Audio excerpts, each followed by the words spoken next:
Film का starting scene हमें beautiful girl पिल का विज्ञापन दिखाता है। विज्ञापन का दावा है कि गोली एक तरह की दवा है जो महिलाओं के दिमाग की नसों और जीन को पहचानेगी, उन्हें खुद के सबसे खूबसूरत वर्जन में बदल देगी। पहले वर्ष के लिए ब्यूटीफुल गर्ल की गोली हर जगह इसकी लोकप्रियता और असर के कारण बिकती है। कोई भी लड़की जो इसे लेती है तुरंत अपने शरीर और चेहरे की बनावट में बदलाव का अनुभव करती है। इतना कहना काफी होगा कि गोली बहुत असरदार है, लेकिन 2 साल से भी कम समय में महिलाओं को दवा के साइड इफेक्ट महसूस होने लगते हैं। कुछ को गंभीर एलर्जिक रिएक्शन होते हैं, जबकि कुछ के सेकंड के अंदर ही ब्रेन डेड हो जाते हैं। जांच करने पर पता चला कि गोली ने ज्यादातर महिलाओं के दिमाग पर सीधा असर डाला है, जिससे उनका फ्रंटल लोब आकार में छोटा हो गया है। इस वजह से वे सबसे आसान कामों को करने में कंफ्यूजन और कठिनाई दिखाते हैं। इसके अलावा वे भावनात्मक रूप से लालची हो जाते हैं और उनके दर्द और खुशी की भावना गायब हो जाती है। मानव दिमाग और उनके जीन पर दवा का इफेक्ट वैज्ञानिकों ने गोली बनाते समय जो अपेक्षा की थी उससे कहीं अधिक खराब है। जल्द ही विशेषज्ञों को पता चला कि गोली ने ब्यूटीफुल गर्ल वायरस नामक एक वायरस को जन्म दिया है जो बेहद संक्रामक है। ये वायरस संक्रमित व्यक्ति के किस से ही फैल सकता है। इससे संक्रमित कोई भी महिला एक ज़ॉम्बी जैसे प्राणी में बदल जाती है, जिसमें हर पुरुष को किस करती है जो भी उनके रास्ते में हो। लेकिन सबसे बुरी बात यह है कि जिस पुरुष को किस किया जाता है वह संक्रमित हो जाता है और पूरी तरह से एक महिला में बदल जाता है। फिल्म का हीरो कियाओ के नाम का एक युवक है। जैसे ही वायरस पूरे चीन में तेजी से फैलता है, कियाओ के और उसके दोस्त चर्चा करते हैं कि उन्हें आगे क्या करना चाहिए। वे कियाओ के पिता से एक मैसेज प्राप्त करते हैं और लिविंग रूम में बंदी एक लड़की को देखने के लिए घर जाते हैं। पिता का कहना है कि लड़की कियाओ का भाई है जो वायरस के कारण एक महिला में बदल गया है। कियाओ इस पर विश्वास नहीं करता है और लड़की के शरीर की जांच करने की कोशिश करता है, लेकिन पिता कहता है कि उसने पहले ही जांच कर ली है कि यह एक लड़की है। लड़की पिता को किस करने की कोशिश कर रही थी तो उन्होंने उसे कुर्सी से बांध दिया। कियाओ के दोस्त का कहना है कि अगर संक्रमित उनके शरीर के किसी भी हिस्से पर किस करेगा तो वायरस फैल जाएगा। अचानक पिता के सीने में तेज दर्द उठा। उन्हें पता चलता है कि कियाओ के भाई ने गलती से पिता के हाथ पर किस कर लिया। पिता बेहोश हो जाता है, लेकिन जैसे ही उन्हें लगता है कि वह मर चुका है, वह एक खूबसूरत महिला में बदल जाता है। नई बनी लड़की कियाओ को चूमने की कोशिश करती है और उसे उसके दोस्त द्वारा रोका जाता है। दोनों इस सच को स्वीकार करते हैं कि कियाओ का परिवार मर चुका है और उनके सामने बैठी महिलाएं लाश हैं। इसलिए वे उन्हें अकेला छोड़कर बाहर भाग जाते हैं। हालांकि कार के अंदर जाने से पहले एक संक्रमित महिला उनका पीछा करती है। वे सड़कों पर उतरते हैं, लेकिन बहुत देर हो चुकी होती है क्योंकि वायरस अब नियंत्रण से बाहर फैल चुका है। गलियां उन महिलाओं से भरी पड़ी हैं जो सभी पुरुषों को उनकी आंखों के सामने किस करती हैं। वे पुलिस के पास जाने की कोशिश करते हैं, लेकिन वे भी संक्रमित हो गए हैं। जल्द ही उनके फोन सिग्नल काट दिए जाते हैं और वे किसी को मदद के लिए नहीं बुला सकते। दोनों महिलाओं से घिरी सड़क के किनारे फंस जाते हैं।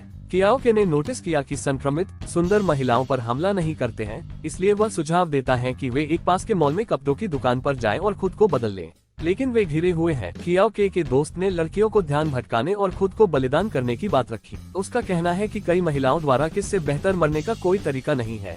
इसके अलावा वह कभी भी प्यार में नहीं पड़ा है, इसलिए यह उसके लिए किसी लड़की से मिलने का एकमात्र मौका हो सकता है। ऐसा कहने के बाद वह व्यक्ति संक्रमित लोगों को आकर्षित करते हुए आगे बढ़ जाता है। लड़कियां उसे चूमती हैं और कियाओ मॉल भाग जाता है। सौभाग्य से मॉल पूरी तरह से खाली है और कपड़ों की दुकान भी। वह आराम करने के लिए सोफे पर बैठ जाता है और समय तेजी से 1 साल बाद आगे बढ़ता है। कियाओ अभी भी उस स्टोर में रहता है।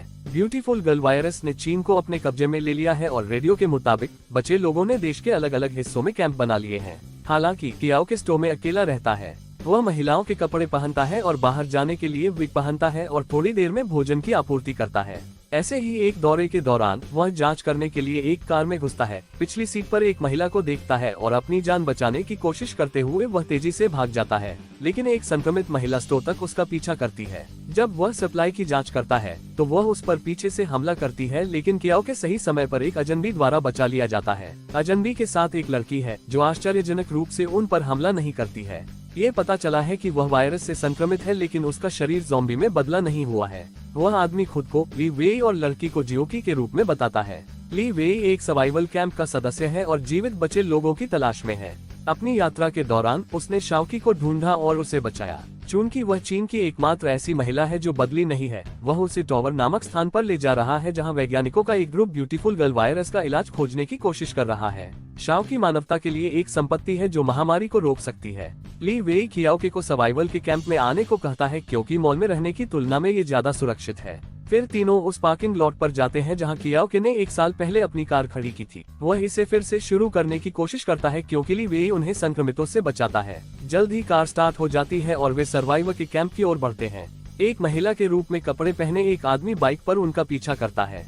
वह एक राइवल कैंप का जासूस है जो दूसरे कैंप से जरूरत की चीजें लूटता और चुराता है। जब वे कैंप पर पहुंचते हैं तो ली वेई शाओकी को उसके मुंह पर एक डिवाइस पहनाता है ताकि पुरुष उसके आसपास सुरक्षित महसूस करे। भले ही वह ज़ॉम्बी नहीं है, फिर भी उसके शरीर में वायरस है, जिसका अर्थ है कि उसका किस घातक है। जब कियाओके ली वेई के साथ अकेला होता है तो वह मुंह के डिवाइस में बदलाव करता है ताकि वह इसे खुद खोल सके। फिर दोनों इन्वेस्टिगेशन कॉप से मिलते हैं जो सबसे साहसी पुरुषों द्वारा बनाया एक ग्रुप है जो शहर में जरूरत की चीजें इकट्ठा करने के लिए जाते हैं।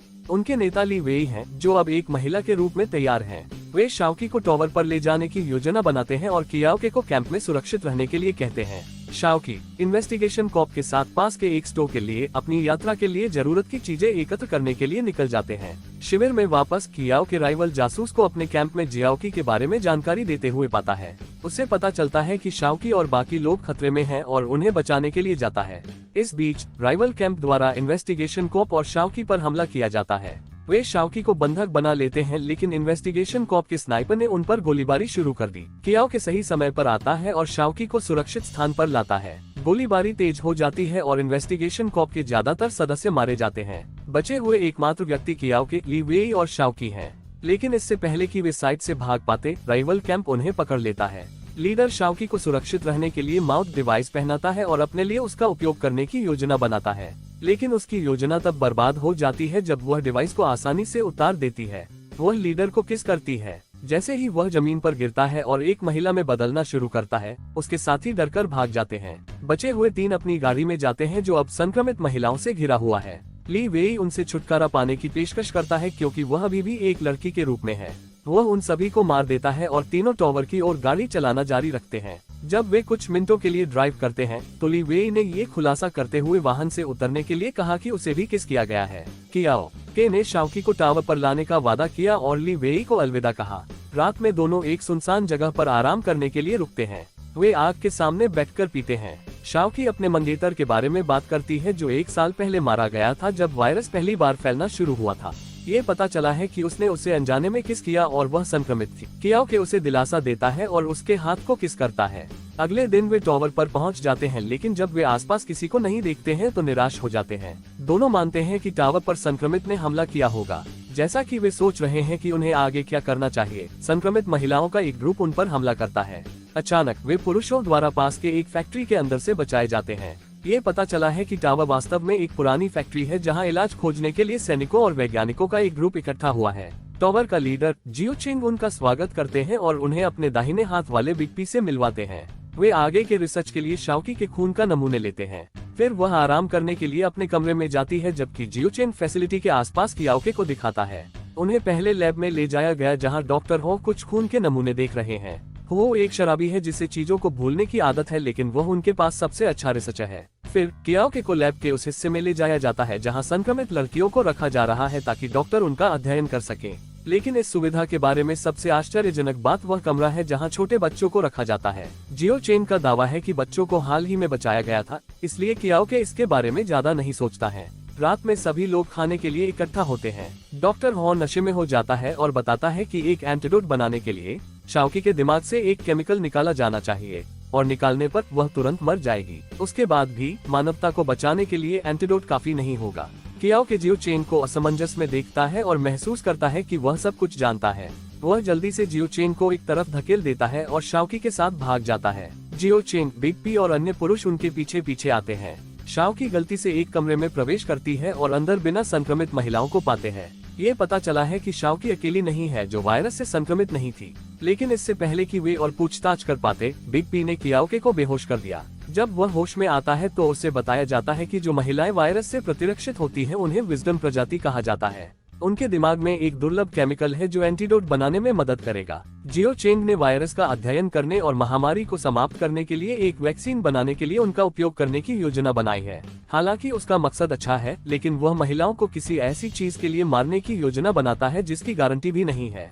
इसके अलावा उसने जबरदस्ती अपने आदमियों को पकड़ी गई विजडम प्रजातियों के साथ मिलन कराया ताकि उन बच्चों को जन्म दिया जा सके जिन्हें कियोके ने पहले देखा था। जब महिलाएं मर जाती हैं, तो वह बच्चों को एंटीडोट के रूप में उपयोग करने की योजना बनाता है क्योंकि वे भी विजडम प्रजाति से संबंधित हैं।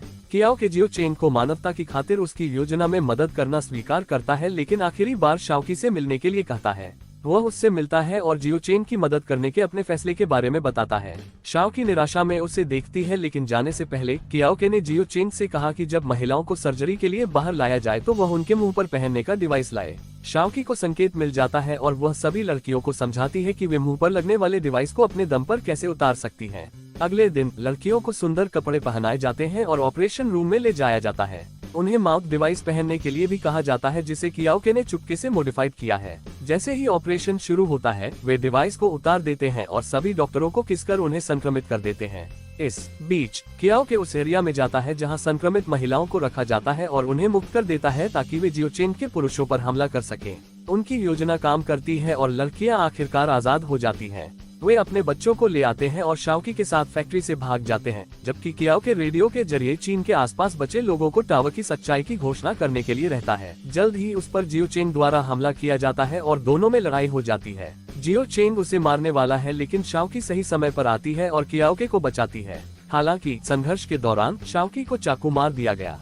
अंत में शाओकी और कियोके ने रेडियो के जरिए जीवित बचे लोगों को टावर की सच्चाई की घोषणा की। वे जानते हैं कि शाओकी के लिए चोट से बचने का कोई मौका नहीं है, लेकिन कियोके ने उसे अकेले मरने से मना कर दिया। अंत में वे फैसिलिटी को उड़ाने और प्रक्रिया में खुद को बलिदान करने के लिए विस्फोट करने वाले दो तारों को आपस में जोड़ते हैं। बाहर जीवित विजडम प्रजातियां अपने बच्चों के साथ जलती हुई जगह को देखती हैं और यहाँ फिल्म समाप्त हो जाती है। इस तरह के और वीडियो के लिए सब्सक्राइब करें, नोटिफिकेशन चालू करें और चैनल की मदद करने के लिए लाइक करें। देखने के लिए धन्यवाद।